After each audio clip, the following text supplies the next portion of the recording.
চাকরি প্রত্যাশী প্রিয় ভাই ও বোনেরা, আশা করি আপনারা সবাই অনেক বেশি ভালো আছেন। আমরা আজকে 10 থেকে 20তম গ্রেডের চাকরি পরীক্ষায় আর্টিকেল থেকে আসা একটা কোশ্চেন সলভ করবো। প্রশ্নটা আসে আর্কাইভস গ্রন্থাগার অধিদপ্তর, দপ্তরি বুক সর্টার, অফিস সহায়ক 2023 সালে। দেখেন প্রথমটা কি বলতেছে, অনেস্টি ইজ গ্রেট ভার্সন। আচ্ছা, সততা হচ্ছে একটা গুণ। এখন আমরা দেখবো এখানে এ বসাবো না এন বসাবো, যেহেতু এটা কনসোনেন্ট দ্বারা শুরু হয়েছে বা কনসোনেন্ট সাউন্ড দিচ্ছে। যদি কনসোনেন্ট সাউন্ড দিচ্ছে তাহলে এটা অবশ্যই কি হবে, এ হবে। তারপর এমবিবিএস, এটা মূলত অ্যাব্রিভিয়েশন, এবং এটা যদি আমরা উচ্চারণ করতে যাই তাহলে এম আসতেছে, M.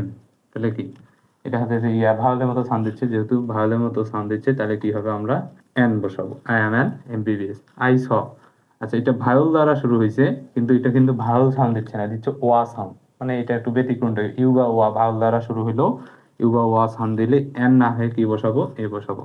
The bay of Bengal is to south of BD, মানে বঙ্গোপসাগর হচ্ছে হয় টু সাউথ অফ বিডি, মানে কি বাংলাদেশের দক্ষিণ অংশে অবস্থিত। তো যেহেতু এটা বাংলাদেশের দক্ষিণ দিকে নির্দিষ্ট করে বোঝাচ্ছে, এই জন্য আমরা কি ব্যবহার করব, দা ব্যবহার করবো। আশা করি এই কোশ্চেনটা আপনারা খুব সহজেই